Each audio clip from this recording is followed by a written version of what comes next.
Bonjour à toutes, bonjour à tous, bienvenue à vous. Comme nous l'avons vu précédemment, l'être humain, par nature d'essence divine, cherche instinctivement à sublimer sa condition terrestre, et même à la transcender. En tout cas, il cherche à l'améliorer. Il cherche également intuitivement à parvenir à la complétude, selon l'idée qu'il s'en fait. Chacun, selon son état de conscience et l'idée qu'il se fera de la réalité, n'aura pas les mêmes objectifs ni les mêmes projections de l'idéal qu'il concevra. Et c'est ce qui donnera une grande diversité d'expériences qui, tant qu'elles ne seront pas articulées autour du socle commun qu'est la conscience, le respect réciproque et le souci d'harmonie, tendront à se télescoper, à s'affronter et à entretenir le jeu de la dualité, de la compétition et de la prédation. On pourrait dire que, pris dans cette folle dynamique de comblement par défaut, beaucoup se retrouveront à vivre, de manière plus ou moins effrénée, le jeu de la consommation compulsive égocentrée, dans le déni des répercussions et des préjudices qu'ils pourront produire tant sur leur entourage proche que sur leur écosystème. Chercher à transcender sa propre condition limitée lorsque l'on ne prend aucunement ou si peu en compte la part invisible de la réalité, c'est ce qui nous conduit à une voie majoritairement matérialiste et finalement dysfonctionnelle qui, à défaut de permettre de comprendre et de suivre joyeusement la voie de l'évolution naturelle et saine, proposera des substituts visibles ainsi que la croyance que ces derniers pourront répondre entièrement aux attentes de l'humanité, nourrissant ainsi l'espoir de la combler. Et c'est ainsi que l'on pourra en venir à tomber dans une dynamique parasitaire destructrice. Que l'on soit bien d'accord, ce n'est pas la matérialité qui pose problème, mais bien la croyance qu'elle seule est source de complétude et de bonheur, là où elle ne devrait être qu'un formidable jeu créatif inédit, à partir duquel le regard de notre conscience ne ferait que s'émerveiller, en venant y participer temporairement. La dynamique ascensionnelle de l'évolution est profondément inscrite en l'être humain. Elle est plus généralement constitutive de tout être prenant part à l'ensemble de la création, chacun nourrissant plus ou moins consciemment son expansion à travers tout le cosmos. Sur Terre, et dans l'astral également, pour pallier ce mouvement de sublimation, le monde visible, privé de son entièreté, proposera donc différentes réponses, plus ou moins persuasives et captivantes, qui occuperont un certain temps les uns et les autres, selon les niveaux de conscience auxquels ils auront accès, histoire de les divertir et de repousser tant bien que mal un mal-être sous-jacent qui refera malgré tout surface à un moment ou un autre. Un jour le plus éloigné possible, de préférence. Dans un théâtre extérieur élaboré sur des fondements faussés, les questions existentielles referont forcément surface, tôt ou tard, parce que cela ne fait pas tout de passer d'une lubie captivante à une autre, d'un réconfort finalement déçu à un autre, d'un objet de désir ou d'un jouet devenu inintéressant à un autre, d'une angoisse irrationnelle enfin résorbée à une autre. Quand le sens en vient finalement à faire défaut, il est alors temps de rechercher, plus en profondeur cette fois, ce qui pourrait réellement nous correspondre et nous combler. En attendant, tout le monde, plus ou moins hagard et démuni, reprend en chœur et souvent même à contre-chœur des conceptions consensuelles perverses et inversées au risque de perdre de vue son propre discernement ainsi que sa propre ligne temporelle naturelle.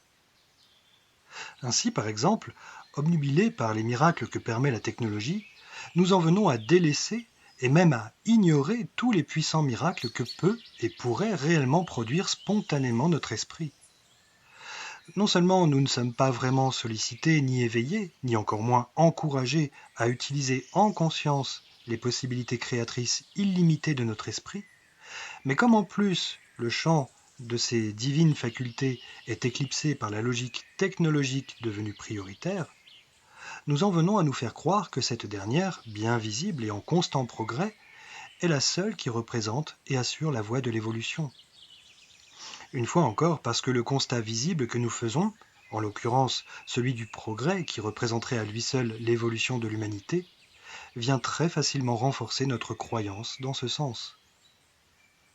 Bien entendu, la plupart des choses que l'humain est amené à créer tentent à répondre aux besoins du monde des formes selon des capacités concrètes adaptées et pertinentes.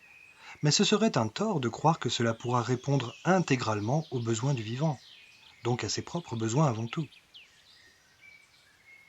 Le vivant, dans sa forme et dans sa part organique, matérielle et même psychologique, ne peut faire l'économie de ce qui le constitue également dans sa part invisible, subtile, spirituelle au sens strict. Car si l'on ne tient compte que de la part biologique et psychologique, on en vient finalement à nier l'essence de l'homme et de la vie. Le progrès et les différentes améliorations visibles ne viendront jamais remplacer les besoins profonds, ni servir la liberté d'un être autodéterminé et créateur dans toute sa subtilité, dans toute sa réalité essentielle constitutive. Prenons un exemple de réponse visible qui, bien qu'elle claironne un devenir prometteur et encourageant, n'en demeure pas moins limitée et dangereusement incomplète.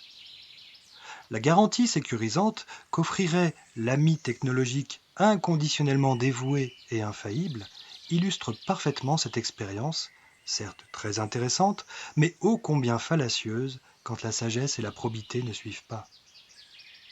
La machine, soi-disant amie de l'homme, qui viendrait lui permettre une meilleure qualité de vie, qui viendrait lui procurer toujours plus de confort, de facilité et de sécurité, et qui viendrait surtout suppléer l'inconfort de l'altérité entre les humains, à tel point qu'aujourd'hui sur Terre on a désormais rendu possible le mariage légal entre un être humain et un être artificiel. Oui, nous en sommes là, et il faut bien mesurer le pas qui a déjà été franchi. Ce soi-disant ami de l'homme, donc, bien plus qu'une sorte de sauveur fiable, représente finalement le défaut cruel d'amour inconditionnel perdu en l'être humain. Un être humain égaré et ignorant de son essence réelle, ainsi que de sa part créatrice divine et toute puissante, qui en devient paranoïaque et isolé, et qui délègue alors dangereusement sa part manquante à un substitut artificiel extérieur, qui ne fait que singer l'amour inconditionnel, et qui pourrait même chercher à lui faire croire que la machine, dotée d'intelligence artificielle, est plus inconditionnelle, plus sage, plus constante, et même plus aimable et plus aimante que lui-même. A-t-on vu ne serait-ce qu'un simple GPS se fâcher si l'on n'empruntait pas la route indiquée? Non, il s'est resté patient et bienveillant en toutes circonstances. Il nous procure un sentiment de rassurance, de paix et demeure serviable malgré nos décisions contraires ou capricieuses. On pourrait même dire malgré nos péchés. D'une façon plus élargie, ce nouveau type de relation à la machine, une relation de confiance, de sécurité, une relation finalement réconciliée, car en effet, à défaut de réconciliation durable avec un frère humain qui demeurera par nature inconstant, et peut-être même un jour traître, on en viendra à se jeter en toute confiance dans les bras d'un autre frère, choisi et désiré celui-là, conçu et programmé pour demeurer éternellement infaillible. Quel soulagement, quel apaisement, quel chaos évité. Ce nouveau type de relation à la machine, donc, est en réalité très pervers, car si l'on y regarde de plus près, on s'aperçoit bien vite que ce type de relation est en réalité hyper conditionnel, dans ce sens qu'il nécessite une contrepartie de taille, dès lors que l'on en fait usage. Non seulement il nécessite rétribution, mais surtout il s'autorise la collecte de toutes nos données. Il s'autorise un total regard sur nos caractéristiques et sur nos comportements. Et je ne parle même pas de la possibilité d'un pouvoir décisionnaire sur nos vies. Mais ne soyons donc pas complotistes. Face à nos éventuelles interrogations éthiques, les responsables concernés nous assurent avec aplomb que notre intimité et que notre intégrité seront entièrement respectées, bien évidemment. Il n'empêche qu'en attendant, tout ce que nous aurons pu effectuer en lien avec le règne technologique sera intégralement consigné et stocké. Et qui sait ce qu'il en sera fait tôt ou tard, lorsque les règles changeront? Car, on l'aura déjà bien trop souvent constaté, les limites éthiques établies à un moment donné, des limites qui garantissaient une ligne estimée infranchissable, auront finalement à chaque fois été progressivement repoussées, sans aucun doute pour notre bien. Ainsi, la contrepartie conditionnelle que nous impose tacitement cette séduisante amitié serviable et dévouée ne ressemblerait-elle pas étrangement à une nouvelle sorte, discrète, de pacte avec le diable. Il est vrai que, sans trop de conscience, nous jouons plutôt avec le feu, un feu qui s'avère être bien souvent infernal.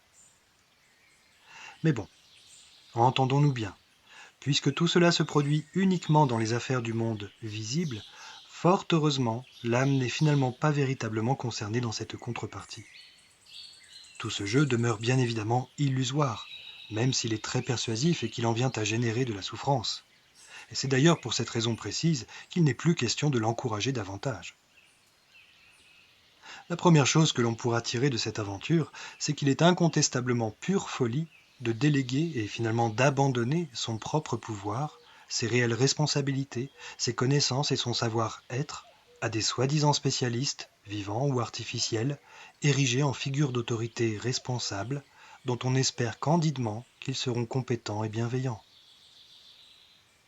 C'est bien l'ignorance de qui nous sommes réellement, ainsi que celle de nos réelles capacités, qui nous fait adhérer, faute de mieux, à un ensemble de croyances dénaturées et limitées, ce qui nous enferme alors dans un type d'expérience auquel nous pensons ne plus pouvoir échapper.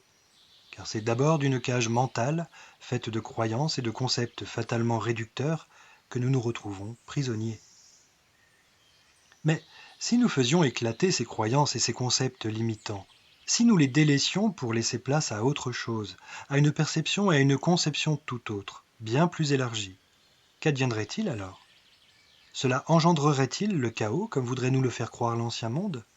Lui qui paradoxalement le crée déjà lui-même, en espérant, in fine, qu'un providentiel effondrement généralisé permettrait alors de rebâtir un nouvel ordre, bien propre et bien ordonné, grâce à une gestion technologique justement.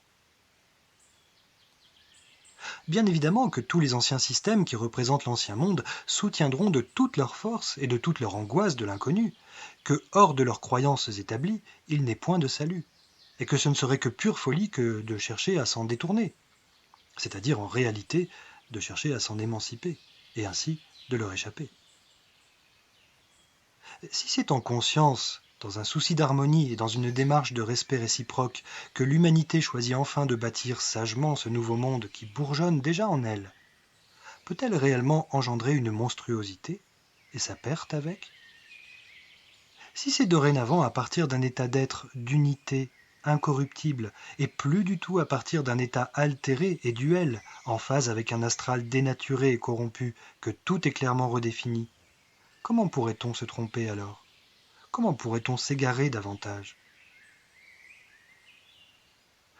Pour l'humanité, il s'agit donc de retrouver le courant naturel de l'évolution.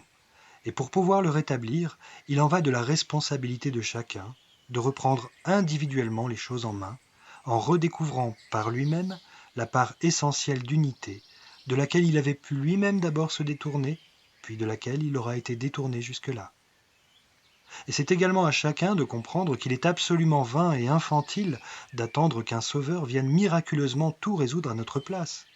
Quel mérite aurions-nous alors?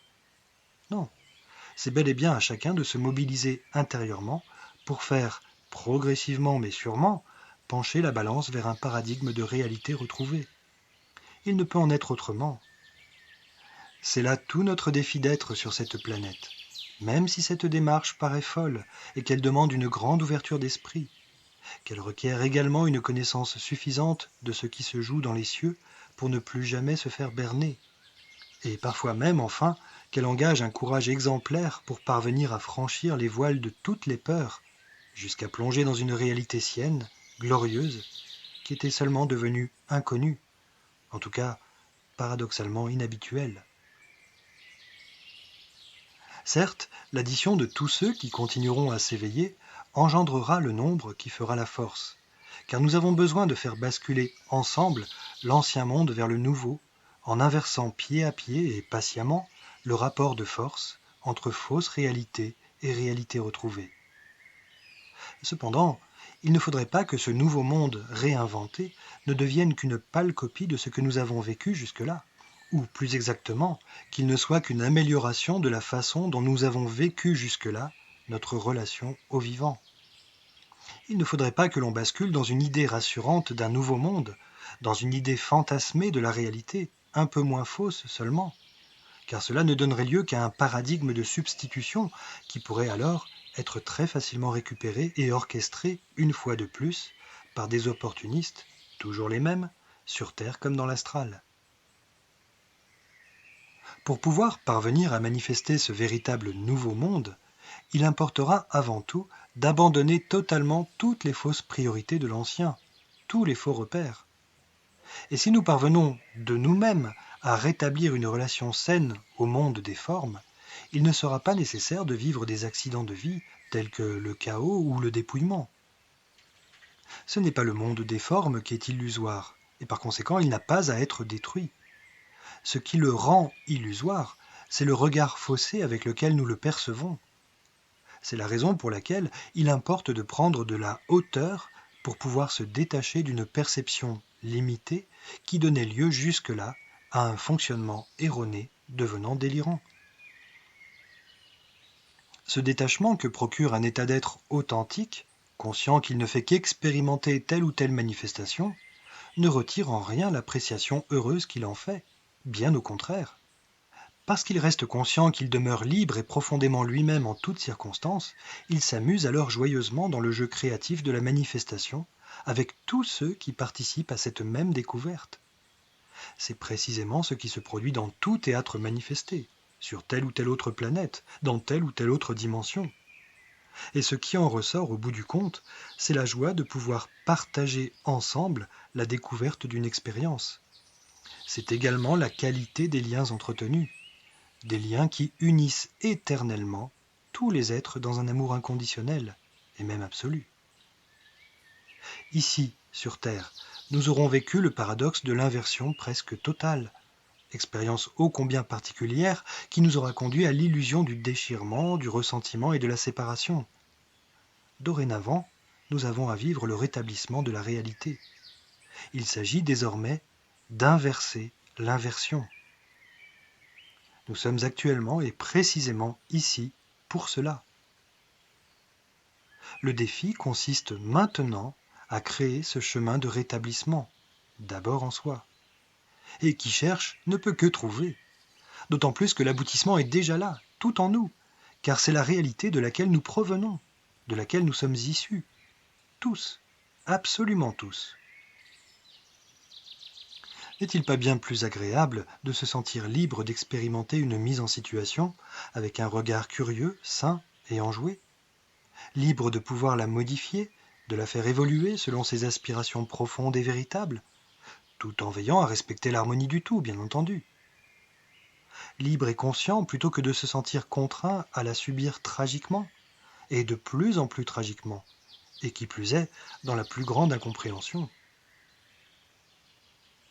C'est cela la puissance de l'esprit, quand ce dernier est conscient de sa véritable place et de ses véritables capacités illimitées, ce qui ne veut pas dire qu'ils doivent s'en servir inconsidérément.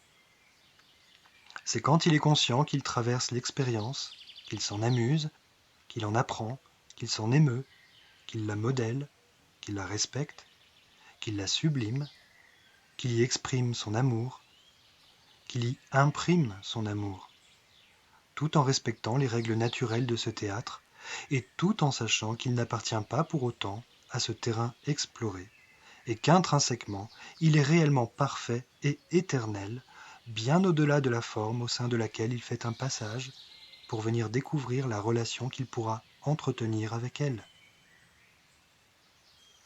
Ne perdez donc pas votre temps à rejeter l'illégitimité du faux règne de l'illusion, aussi bien terrestre qu'astrale, ni même à rejeter tous ceux qui l'alimentent et qui tendent à l'imposer parce qu'ils y trouvent un piètre intérêt personnel. Enjambez seulement les influences de l'illusion. N'ayez de cesse d'élever votre regard ainsi que votre amour jusqu'à les rendre invariablement inconditionnels, et donc invariablement confiants, car invariablement générateurs d'harmonie. Ne donnez priorité qu'à ce qui est essentiellement vrai et sain, par-delà cette anomalie qui appartient désormais au passé, au vôtre d'abord. Être, à nouveau, réellement, c'est tout ce que nous avons à faire, tout simplement. À bientôt. Prenez soin de vous, continuez d'ouvrir en vous le chemin authentique, inédit, en ayant conscience que nous sommes déjà beaucoup et toujours de plus en plus, à participer à ce pourquoi nous sommes venus sur cette belle planète. Et donc, soyez sûrs que nous irons ensemble vers l'unité retrouvée sur la Terre, et que personne, je dis bien personne, ne pourra s'y opposer.